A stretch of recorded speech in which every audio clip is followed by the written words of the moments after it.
Hi, my name is Robert, and I'm 64 years old. I spent my whole life building a business from nothing. I worked late nights, missed vacations, and saved every penny so my family could have a better life. But the year everything fell apart, I didn't just lose my business. I lost my home, my pride, and my family. Because when I went bankrupt, my own son and daughter-in-law kicked me out of the very house I had bought for them. Before I tell you how I went from being humiliated to teaching my son and daughter-in-law a lesson they will never forget, I want to ask you, if your own children abandoned you the moment you lost everything, would you forgive them or cut them out of your life? Let me know in the comments, and also tell me which city and country you're watching from, so I can thank you personally. And don't forget to like, subscribe, and hit the bell for more true stories like this. I started my business when I was 25 years old, working out of a rented warehouse with a single machine. Slowly, through hard work and sacrifice, I grew it into a respectable company. By the time I was 50, we had steady clients, loyal employees, and enough savings to buy a beautiful house for my son Daniel when he married Claire. My wife, Linda, was my anchor through it all. She loved Daniel and treated Claire like the daughter we never had. When we handed them the keys to the house as a wedding gift, Linda's eyes welled with tears. "Now you can build your life here," she told them with pride.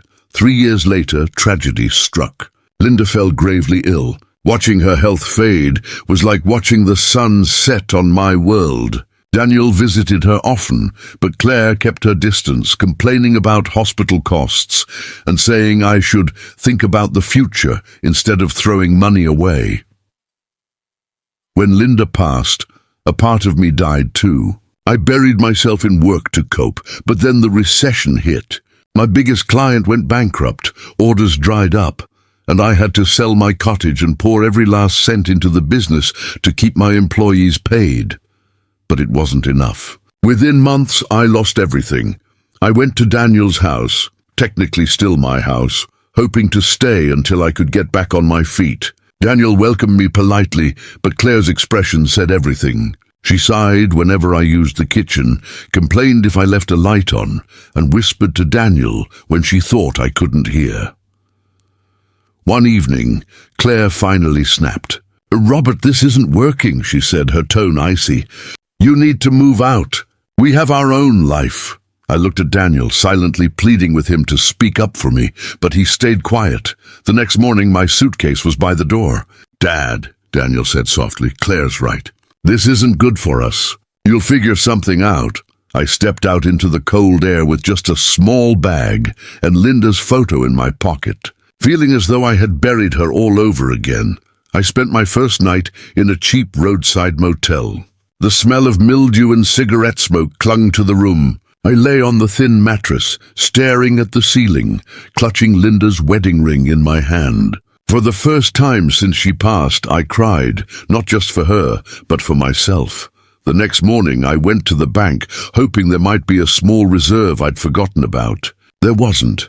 My accounts were empty. I rented a room above a small grocery store. The walls were thin, the ceiling leaked when it rained, and I shared a bathroom with 3 other tenants. One afternoon, I walked past my old house, the house I had given Daniel as a gift. Through the window, I saw Claire decorating for a dinner party, laughing as music played in the background. For a moment, I almost knocked on the door. But then I remembered how Daniel had packed my suitcase without protest. I walked away, my hands trembling, feeling like a stranger in my own life. That night, I sat on the edge of my bed staring at Linda's photograph. "What would you do?" I whispered. No answer came, just the sound of rain hitting the roof. Days turned into weeks. I took odd jobs, repairing fences, painting porches, hauling boxes, just to buy food. Some nights, I went to bed hungry so I could save enough for rent. I avoided going near Daniel's house, but sometimes I couldn't help myself. I would walk by late at night, watching the lights glow warmly through the windows, imagining my wife sitting by the fire if she was still alive. One rainy evening, I ran into Clara, Linda's closest friend. She gasped when she saw me. "Robert, why are you out here in this weather? You look exhausted." When I told her everything, anger flashed in her eyes. "Linda updated her will before she passed," Clara said, gripping my arm. "She told me she made sure you'd be taken care of." "Have you even seen the will?" My chest tightened. "No, Claire handled all the paperwork after the funeral." Clara's expression darkened. "Then you need to find out what it says. Linda wouldn't have left you with nothing." Her words burned in my mind all night. Had Claire hidden something from me? The next morning, I went to see Mr. Harris, an old family lawyer and friend. I told him everything about losing the business, being thrown out, and Clara's suspicion about the will. Mr. Harris nodded gravely. "We can get a copy from the records office." When I opened the document, my hands shook. Linda had indeed left me joint ownership of the house and part of her savings. Claire had no right to throw me out or to sell Linda's belongings without my consent. I felt a strange mix of anger and relief.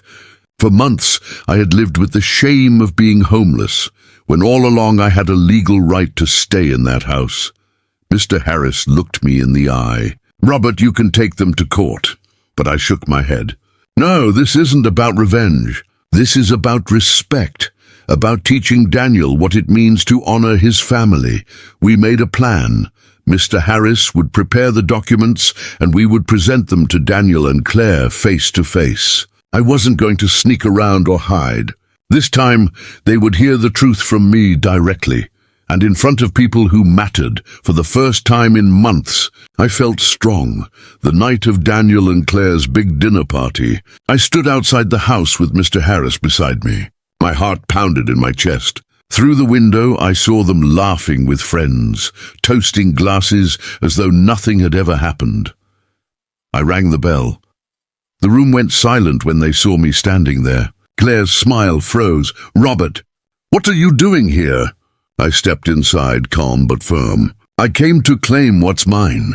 I placed the legal papers on the dining table. Mr. Harris spoke clearly.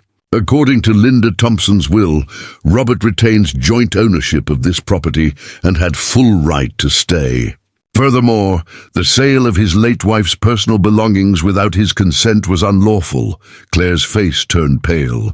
Daniel stared at the papers, speechless.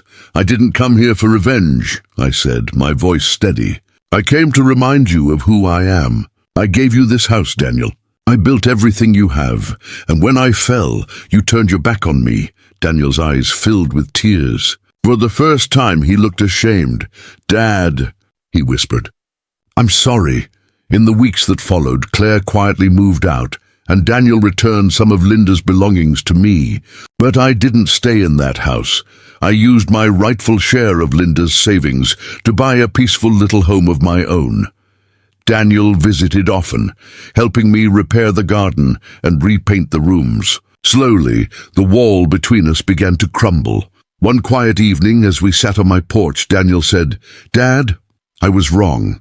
I should have stood up for you. Can we start over?" I put a hand on his shoulder. "We can start again, but this time you'll learn how to build something for yourself. No shortcuts," he nodded, determination in his eyes. That night, I placed Linda's photograph on my new mantle and whispered, "We're home again. If you were in my place, would you forgive your children or walk away forever? Tell me in the comments." I read every single one.